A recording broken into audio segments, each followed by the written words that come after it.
Yeah, y'all already know what time it is, man. Look, welcome to the Black Cat Panther podcast. If you are just getting into the building, you already know what time it is. You see the title, you see the topic. At 0-6, I know it's going to be touchy. At 0-6, I know it's going to offend some people. I know at 0-6, it's going to touch a funny bone. But let's get into it as we do. Were the experts wrong? This is what I like to call in the middle of the pack, the state of the franchise as it sits right now. Before we get started, do us that favor. Go ahead, wipe your feet off on the mat, like and subscribe to the channel. This is going to be one that I believe that is going to be a good one. So, without me saying anything else, the Carolina Panthers came out. We were in need of a quarterback. We were in need of hope. We were in need of change. And the Carolina Panthers went out and said we had enough of Sam Darnold. We had enough of P.J. Walker. We had enough of Teddy Bridgewater, Cam Newton. You can name the cast and the crew and the carousel of guys that we had here in Carolina. I'm telling you right now, man, it's one of those ones where you sit down and you take your time and you look. There hasn't been, I think we had about 4 to 5 different guys in a span of at least 3 years. It's not good for a franchise that hasn't seen or tasted any success in the playoffs in 7 years. It's been 7 years since Ron Rivera has left, since we have tasted the grace. It's been 7 years since we have smelt the playoffs. It's been 7 years since we've done that. And I'm here to let you guys know that this past April,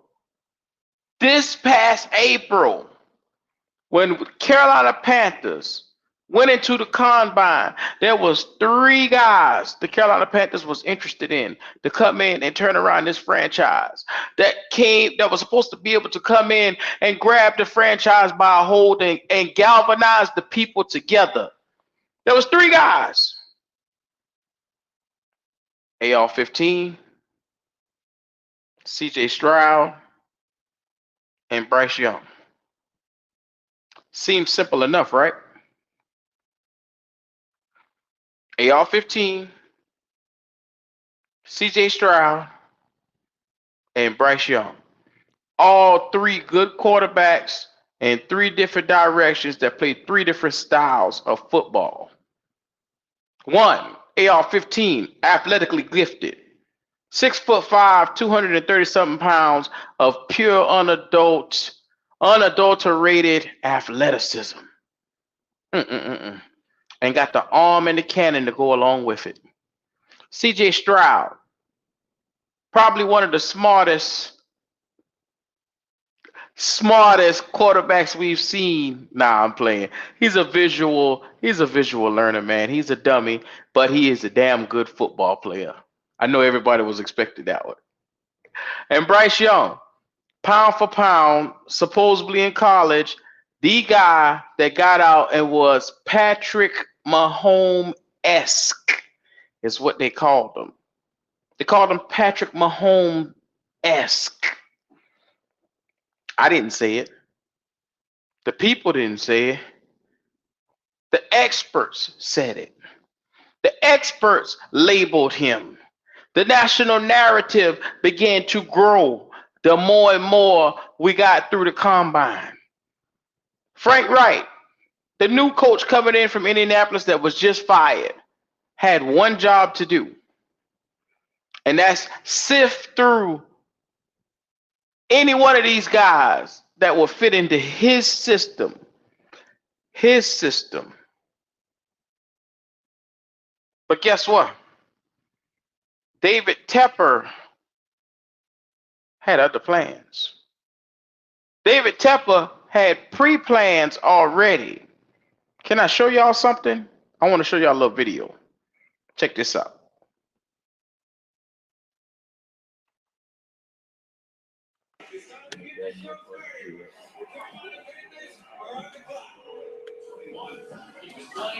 Hello? Yes. I'm blessed. How are you? Good. We're excited. I'm going to hand you over to our owner, David Kemper. For sure. I appreciate it. All right. Hey, Bryce. How we doing? How you doing? You remember in Look at this bald motherfucker here. First of all, to say Frank Wright didn't want this son of a bitch. Y'all saw him in the background with Scott Fitterer, and they were all hugging, doing a goddamn kumbaya. That's just me breaking this down.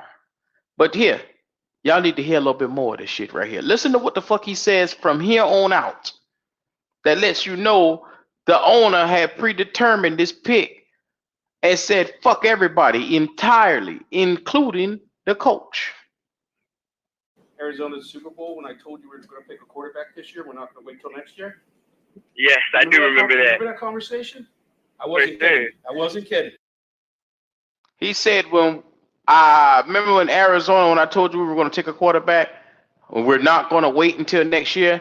When he said we're not going to wait until next year, sounds like to me. I'm not the smartest person, but he was advised to wait until next year to take a quarterback. The plan sounded like it was in place.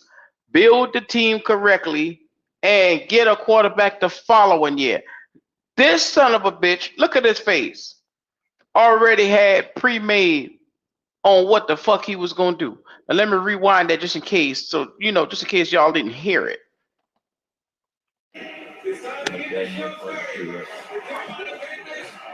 Look happy to me. Hello? Yes. Bryce, it's Claire from Panthers. How are you doing? I'm blessed. How are you? Good. We're excited. I'm going to hand you over to our owner, David Kemper. For sure. I appreciate it. All right. Hey, Bryce. How we doing? How you doing? You remember in Arizona's Super Bowl when I told you we were going to pick a quarterback this year? We're not going to wait till next year. Yes, I do remember that. Remember that conversation? I wasn't kidding. I wasn't kidding. So you want to trade us from Sweet Home Alabama for some Sweet Carolina? I can't wait. All right. Well, we're so excited to get you. I mean, we really are excited to get you. How are your parents doing out there? They're doing good. They're trying to hold it together over here. All right. Well, tell them to hold it together. So tell them, we wish you the best from me and Nicole. Okay. Thank you. I will for sure. All right. I'm going to hand you to our coach, Frank. Okay, Frank. Right. All right. Bryce. How we doing, Coach? Hey man, congratulations Thank you. to you and your family. Hey, you got a room full of the coaching staff here and scouting staff that we could not be more excited to have you here in this building. And listen, we know you're not only a class act, but can't wait for this team that you're coming to. You're going to love this team, right? You're coming into a building that has a great roster, high character. This is going to be a great fit, great city for you. Well, I'll be damned. He said here, you're coming into a great team, a great roster. Now, excuse the fuck out of me. Did I hear that correctly? This is before 0-6. You mean to tell me he said we're coming into what? A great what? Hold on. Let me get this lying ass nigga one more time. This team, right? You're coming into a building that has a great roster, high character. This is going to be a great fit, great city for you, great locker room for you, and can't wait for you to be part of this team. I can't wait either, Coach. Thank you so much. This means the world. Well, hey, we're super excited. You obviously we'll follow up with you shortly. I'm going to hand you over to our general manager, Scott Fitterer, and then we'll be in touch pretty quick here with a bunch of information. Okay, sounds good. I really appreciate you, Coach. Y'all seen that shit just now? Tepper back there high-fiving motherfuckers, and he just so damn happy he about to jump out of his fucking suit that he was so happy to have this little son of a bitch. I digress. Let's see what the fuck Scott gonna say. Bryce. How we doing? Hey, man, congratulations. We are excited. This is a long process, but you're our guy, man. And just come here. All you have to do is be you. And that's all we need. So congratulations, and we'll be in touch. Thank you. It means the world to me. I really appreciate you. All right, buddy. I'll see you tomorrow. Okay. All right. For sure. See you tomorrow. All right. Yeah.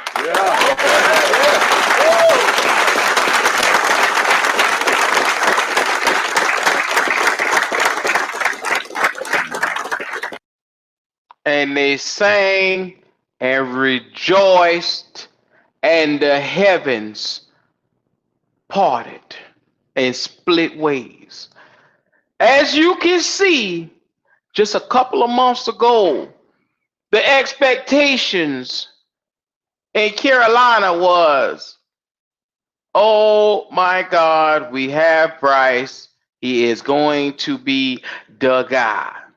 That was the expectations. I'm not the smartest person. Maybe expectations change over time. Excuse the fuck out of me. When I see this, I get sick to my damn stomach. Because there was a lot of hooping, hollering, a lot of faking. Frank Wright put out just a couple of weeks ago that he didn't really want Bryce. He wanted C.J. Stroud. C.J. was his pick. But I just showed you a second ago on draft day, he was happy than a motherfucker. Well, what happened from here to there? I don't understand. Somebody help me understand, man. They were so in love and so enamored with this guy. Like I said, when they selected him, it was good.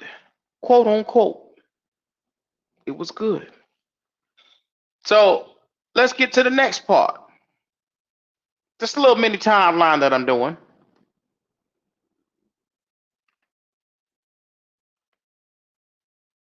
It's a rival day. I'm so happy you're here. So happy to be here. Yay! That's Everyone's amazing. so excited. Look at this. Yeah, this is crazy.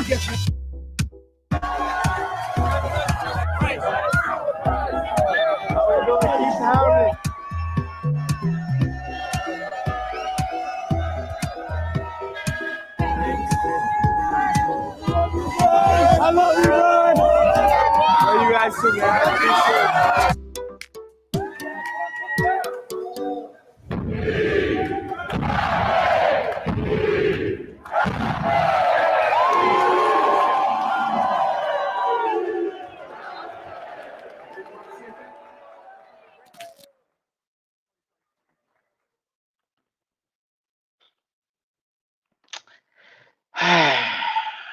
Enough of that shit there.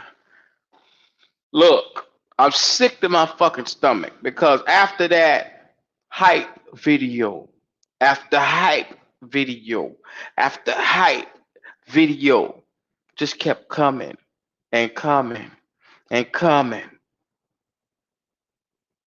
And like I said before, this guy, as you saw, the crowd was chanting, ranting, and raving because they were so happy and they were rejoicing over how glad that they were that Bryce was in the damn building. Yeah, the expectations were through the roof. Frank Wright started it off. He's a 2-year starter. He's the guy. He's in the best situation of anybody else. This guy right here was our guy. That's what they said. I showed you video just now. If you think I'm fucking lying, I showed you video. We all saw what happened. They said this roster was one of the best rosters for a young rookie to come into. One of the best rosters. And boy, did that shit change week after week after week. We go to week 1. First thing we do is we dropped the first goddamn game to you know who, the division rivals, the one we had 6 months to plan for, the one that we didn't even see coming. They cut our ass. No lie. The Falcons. All because of 2 interceptions and a fumble by Miles Sanders. So your quarterback goes up, throw 2 interceptions and a fumble. Bada boom. Okay, he's a rookie. We expect that. But as I just shown you, they said he was a processor. They said he was the guy. If I didn't show you that, maybe I should show you that. I thought I showed you that. Maybe I need to vocalize what I'm talking about. Here it is. Here it is right here. Man, what a wonderful, wonderful display of why you deserve to be the first overall quarterback to be picked in this year's draft. You turn on the film and you just go, oh my gosh. I mean, it's almost flawless. He is the incredible processor. He makes those instantaneous decisions like nobody else. He's a machine throwing the football. Huh? Oh, come on. You got to admit this is cool. Man, they said he was a machine throwing the football. That's what they said. I didn't say it. You heard it just now. They said he was a machine. Steve Smith sat there and salivated, wet in the mouth, probably wet in the draws too.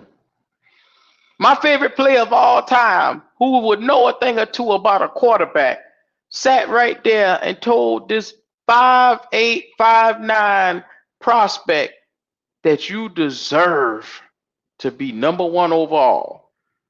So as you guys can all tell, it has been set out and the atmosphere has been set.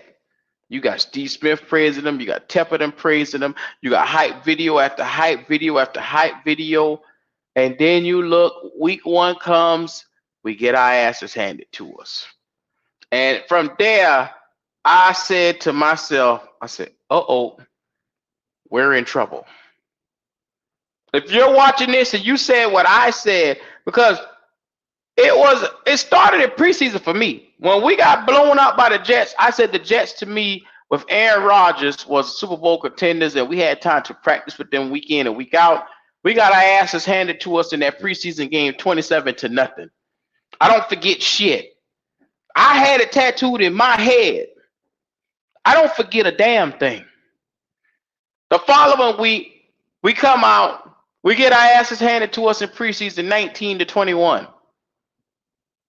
Once again, we look like shit. The offense couldn't move. I said to myself, flag up. Uh-oh, it's a problem.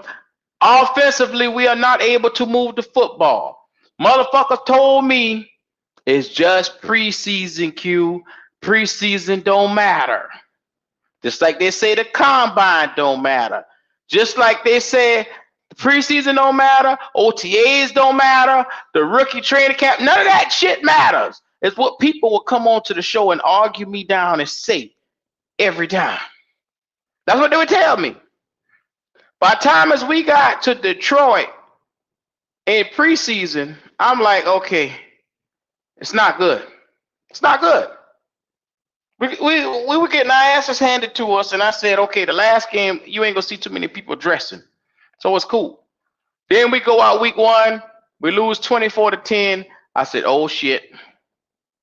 In Mercedes-Benz Stadium, that's a tough loss. That's a tall task for a rookie and a divisional opponent. You understand the blood between the two of us. Okay, we'll bounce back and probably catch them in the home opener, because I believe that this little mini processor that they say that we have is going to be elite in the category of the one thing they said he can do, and that's think. They said the motherfucker can think. He can process. He can see shit coming. He can see a DB in front of him. He can see down the field. No, that's definitely not the case. Week 2, we dropped 17-20 in the home opener in Bank of America. I was in attendance. I saw him up close and personal for my own two eyes. And it was there at that moment I said to myself, it's not looking good. The struggle is in the building. Offensively, he was holding on to the ball too long. He was making bad reads. And this offensive line, it was probably one of the worst games I had seen from us in a while. And we thought that everything, like you said, you heard Scott, you heard Frank Wright tell Bryce, this roster is good. Everything is fit and it's here for you to take over. That didn't age well, did it? By week 2, we were sitting here looking and saying, oh shit. Oh shit. What in the fuck is this? By week 2, they made up an injury and they said, okay, let's get him the hell up off this field because he has a quote unquote ankle injury. The drama of the Carolina Panthers week in and week out. A fucking ankle injury and not a damn soul touch him. The last play he made, he was running on the daggone sidelines like nothing. He even went up to the podium and said, I didn't even realize I was hurt. Week 3 comes, Andy Dalton plays, and offensively, we put up the first bit of numbers we have ever seen. 27 points in a losing effort, but we lost by 10, 27 to 30, 37-27. But there was a breath and a pulse. And there beat the heart of a cardiac cat. Because then you start seeing, okay, with Andy Dalton, this offensive line gave him time. With Andy Dalton, this defense, that we love so much that gets out here, it's a top 13 defense, actually, to be honest with you. It's a top 13 defense right now in total defense. Came out and did exactly what it was supposed to do. Bend but not break. And if you can get a quarterback to make a play or two behind a run game, you might have something. Well, guess what? We started off in the first quarter running and we got away from it. And Andy Dalton tried heroic efforts, almost throwing 369 yards, close to 400 yards in the air. And he almost single-handedly brought us back. Thank God for so many penalties from 𝐥𝐤 because, like I said, 𝐥𝐤 didn't want to win the game. So thank God for him. He didn't give a damn. 4 penalties in the 12th man. That's a tall task for a guy. Also, like I said, when you get away from the run game, you make it passes around, but the wide receivers are having problems not getting separation, not getting open. They were open. Andy Dalton had problems with the receivers dropping the ball. You had over 22 drops in that game, 22 incompletions. That's what it looked like. And we dropped to those boys. But that's the first offensive output we had all season. Then you come behind the Minnesota Vikings. We dropped to them 13-21, and it wasn't even close. Bryce, once again, starts in that game and shows you absolutely nothing as to why he was taken number 1 overall. Now, we get to the following week. Detroit Lions, they put up 42-24 on us, and we follow it up the following week with another 42-point outing, which you just saw from Miami Dolphins, and they were playing with us. The number one thing that I took from the first 6 games, and like I said, this is a up to it till now point for this video, is that the Carolina Panthers look ill-prepared, they look ill-equipped, they look like a philosophy is not even there. The run game is non-existent in most games because what they'll do is just start in the first quarter of majority of these games and then they'll get away from it. So therefore, any output that you could have, you shoot yourself in the foot. And now here at week 6, they're claiming, now check this out. They're claiming that the number one thing that Bryce Young needs is a number 1 receiver. So let me get this right. Panthers. Let me get this right. You trade away your number one receiver in DJ Moore. Send him to Chicago in order to get Bryce here, along with first round picks and a bevy of other picks. And then you get here and you say, oh shit, everything's not looking good. The receivers need to get, separation more for Bryce. Now be mindful, you just seen Andy Dalton come out here and play with those same receivers. But they need to get more separation for Bryce because that's the problem. No, the problem is at times he holds on to the ball a little bit too long. That's why I said anybody that watches this video and, at 0-6 thought that they were going to get a tad bit of positivity. Here's the positivity that you're looking for. At the Miami Dolphins, in quarter one, we come and we punch the Dolphins in the mouth for 14-0. And was the first offensive showing that we have seen, which is 1 quarter of play from Bryce Young. Quarter and a half if you want to count the second half with the field goal. But that's all we see.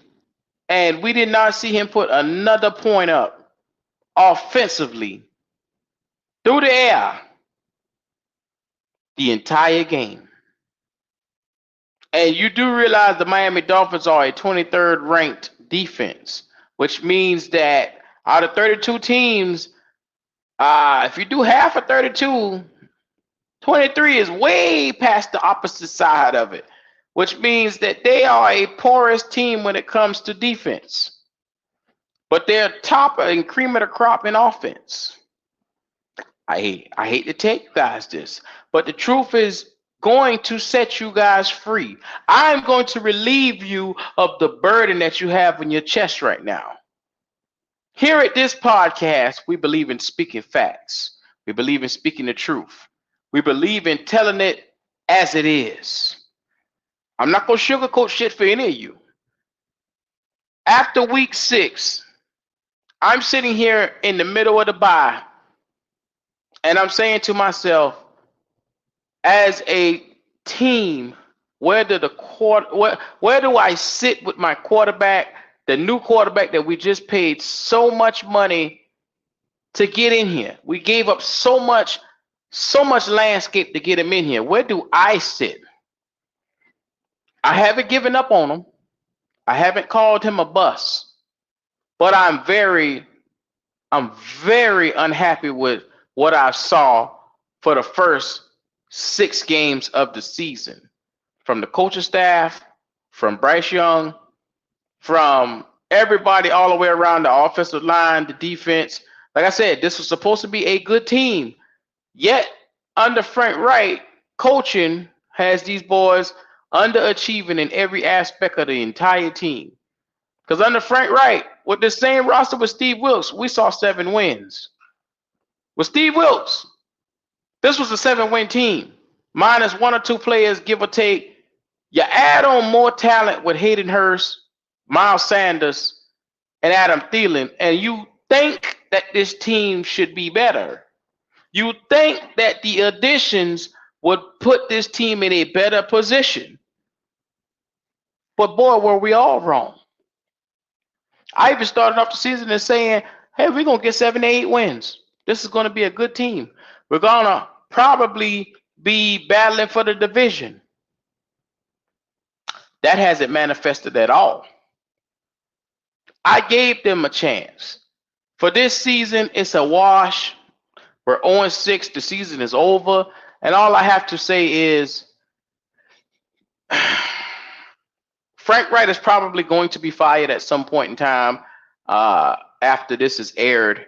And what you're going to see from him, because they just came to Thomas Brown and they gave him the play calling.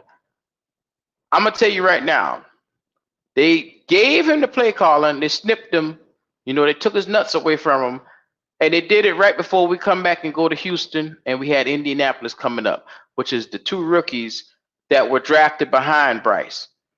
It's okay if you lose to CJ Stroud because you could say, hey, CJ Stroud is just, that one cat that's having a phenomenal year.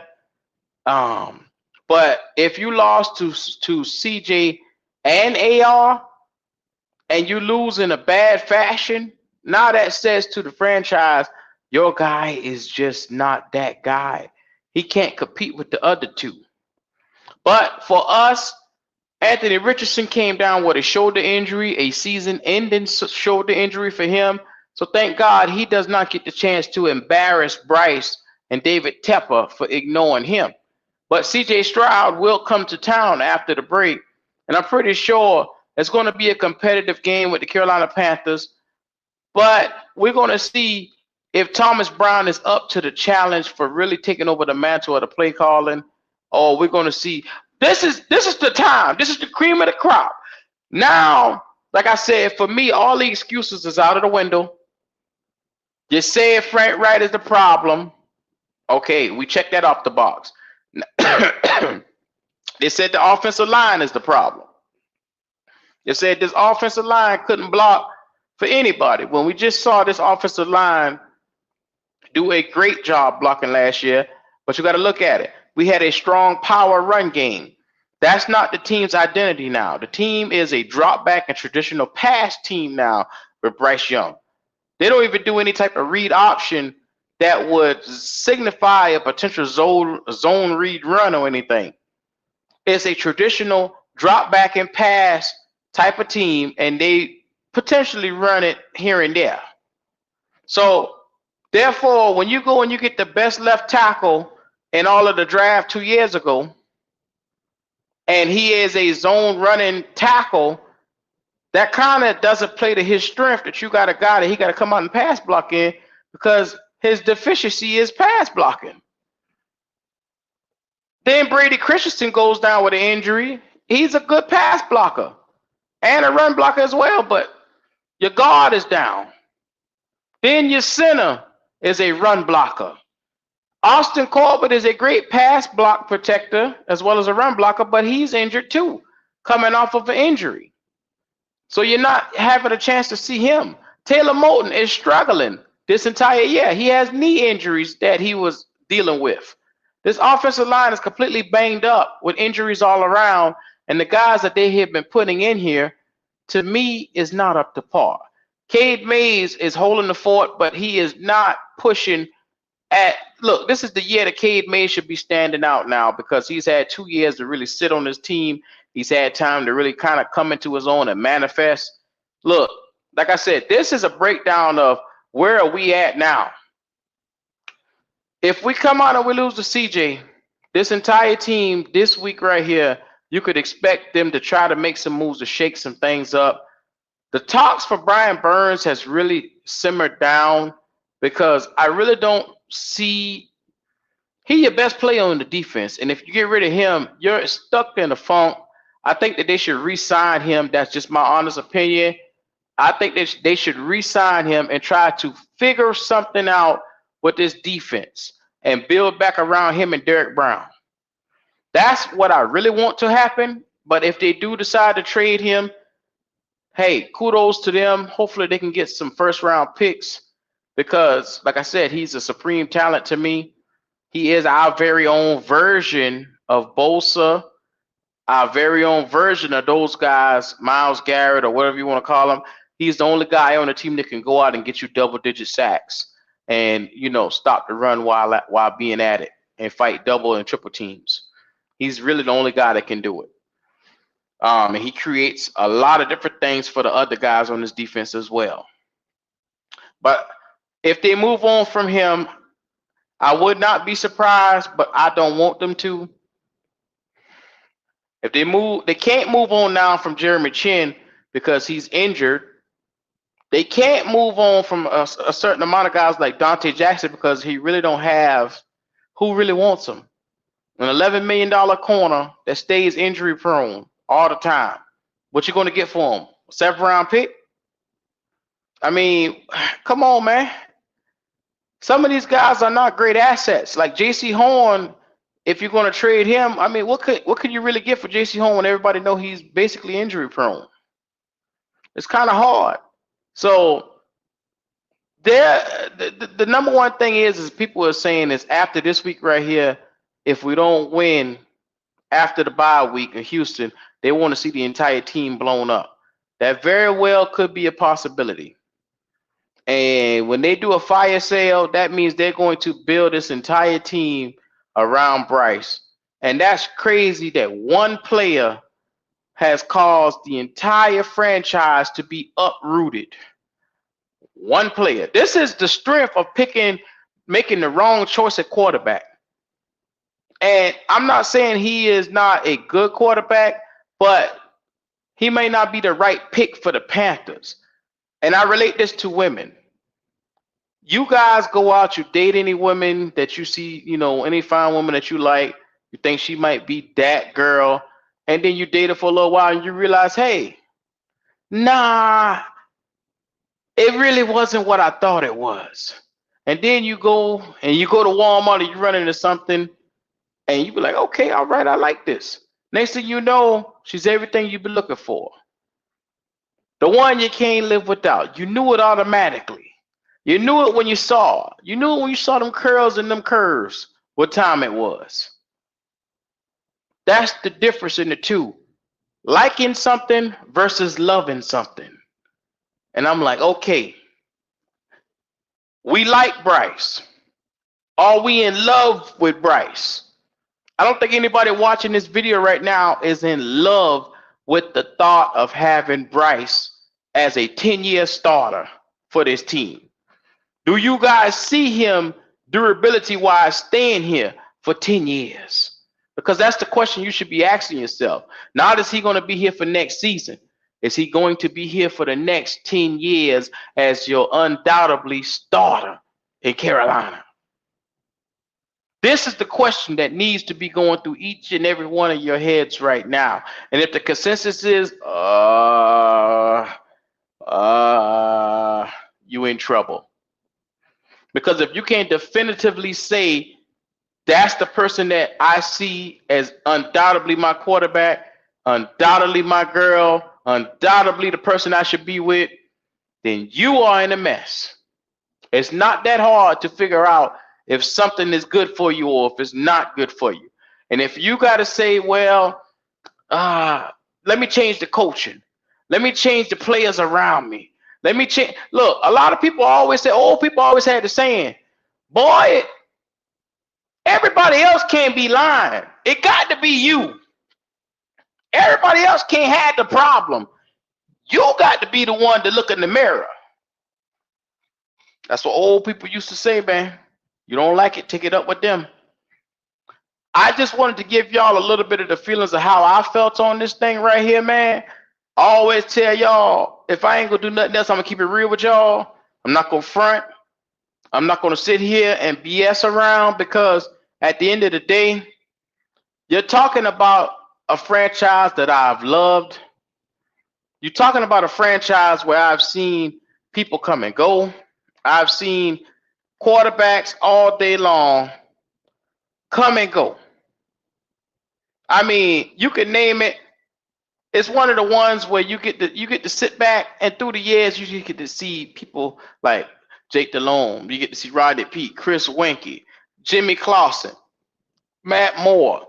You get to see Cam Newton. You get to see a lot of these cats come in. Kyle Allen. The ups and the downs of the franchise. When we were up, everything was good. Now we're down. And you really get to see what it looks like when it's down. You got people in the community arguing with each other every single day on if Bryce is the guy. You got people arguing. You got content creators arguing if Bryce is the guy. Because deep down inside, each and every one of them questions themselves every day. Can we win with this guy?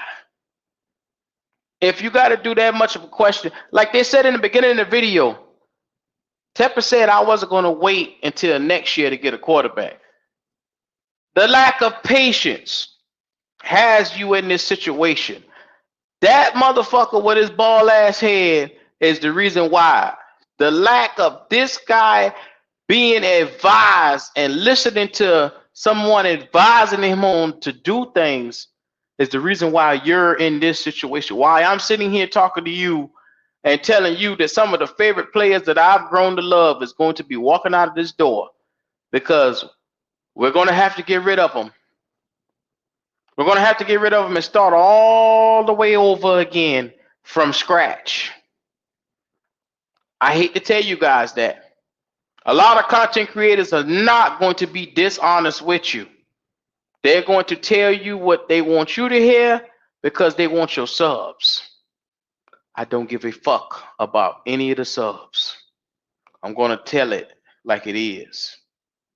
I'm not going to say something because I don't want to piss off the Bryce apologists. I'm not going to say something because I don't want to piss off people who love Frank or who love Tepper or who love this organization. At the end of the day, I bleed blue. Always have, and I always will. But that's not going to stop me from seeing this organization for what it is and the people who's running this organization for who it is. This is all the reason why we have started a GoFundMe, because we believe at 0-6 here in Carolina, we deserve better. It's been 7 years of hard, long losing. Just put it frank what it is. Since Tepper has gotten here, we have nothing but losing, and we will continually have losing because against all things that make sense, he negates every single issue that makes sense, and he goes against common sense and makes impulsive decisions for right now. There is no longevity thinking here in the Carolinas, and that's the number one problem. You're supposed to be running an organization. Stuff and moves are supposed to be well thought out, and instead of it being well thought out for a year or two or 5 years down the line, they're thinking about tomorrow and 30 days from now. That's the point that I'm trying to make around here. They're making 30-day decisions instead of making 2 to 3 years or 4-year decisions. It don't make a damn bit of sense to me. But in spite of week in, week out, I sign up for this and I come in prepared every time to tell y'all it's going to get better. It's going to get better, y'all. Until we can get Tepper to realize it. That's the point of the billboard, to draw eyes and awareness on letting him know how fed up as consumers of this product that we are. Until we get people donating to that, so that way we can get eyes on this. Because all it takes is one clip and the news running. And then Tepper is, you think he don't listen to the people? He listens to the people. All it takes is for everybody who watches videos like this to come through and say, okay, let me make a difference. Let me add to what the change could be. Let me do my part in making this happen. I told y'all, the limit is set. It's about $8,000 to get a poster board. We said about $5,000 on this GoFundMe. I'll pay the rest out of my pocket. I do the rest out of my pocket. If it's 3 or so, I'll make the difference and pay the rest of it out of my pocket to get it if we need be. I just need a little push from the people. That's all I need. And I'm only doing this because I give a damn. If you're watching this and you feel the way I do, it's because you give a damn. It bothers me on Sundays when I sit back and I watch Patrick Mahomes and the Kansas City Chiefs play fluent football. It bothers me when I see the Philadelphia Eagles play fluent football. The Detroit Lions, who was just in a situation like us, play fluent football. The Miami Dolphins had coaches sniffing crack in the offices with prostitutes. And in 3 years, they changed everything. That bothers me. Because you mean to tell me one cat just making bullheaded decisions is causing us this much heartache here in Carolina? One cat, one dude. Mr. Tepper, move out of the way. Let the football coaches who have experience make the decisions. That's what you pay them for. That's what you bring them in for. That's why we are all here. For them to make the decisions, and we sit back and say, Frank did a good job. But I always had a solution. I told you guys I wanted Jim Harbaugh. Jim Harbaugh was going to bring, because when they talked last in the offseason last year, right before the Super Bowl, him and Tepper met on the golf course. And you can go read the reports about this. Look it up. They met on the golf course, and allegedly Harbaugh told him he wanted to bring in his own GM because after what he went through in San Francisco, he wanted to essentially make sure that him and the GM is on the same page and he don't have somebody that basically screw him, which is understandable. That should be acceptable. When a coach is selected, you should have the GM and the coach come through the door on the same breath, not keep over a GM from the last regime and force the new coach to adapt to the GM. We're ass backwards in Carolina. We hiring and firing coaches left and right. We're keeping GMs left and right. We're forcing GMs to sit back and let coaches have full reins over here. Everything we're doing is ass backwards. And it stems from the dysfunction of one guy. Him, and also that god-awful scouting team and that god-awful strengths and conditioning teams that we have here. Everything in Carolina, for me, needs to be uprooted. That's just me giving my honest opinion, because we can't seem to keep anybody healthy. We can't seem, look, if your coach ain't going to the podium, throwing everybody up under the podium, he threw the own up under the podium, he throwing everybody else. If the coach ain't doing that, you got to worry about the players with the injuries. Every 10 minutes, you can't help it. I know, you can't help it, but the injuries are real here in the NFL, especially with the Carolina Panthers. Our entire offense line, we got 4 guys sitting in the injury room. 2 starters and 2 side guys that were supposed to be coming in here to fill in for depth. I mean, think about it. Taylor Moton, Austin Corbett, Brady Christensen. Oh, I'm sorry, 3 starters. Then you got Cade Mays and also Chandler Zavala. You got 5 offensive linemen on this entire team that's injured. And you think you're going to get any productivity from the offensive line? No. And it's going to take time for them to get back into the rotation, because Austin Corbett missed almost a year worth of action. So you think he's going to be truly productive when he comes back? He's going to have to get back into game shape. He got to get back into running shape. Get his legs up under him. Literally. I just had to get this off of my chest today. I know you guys are saying, whoo, this is a long one, Q. Look, the state of the franchise, there was a lot of stuff coming that went on. I probably could have kept going on for another hour. It's just so much. No one wants to be in a position where you have to explain what's going on all the time. And that's basically what that's what Frank doing in his weekly meetings around there when he sit down with Tepper every week. You know, I have never seen nothing like this in my life.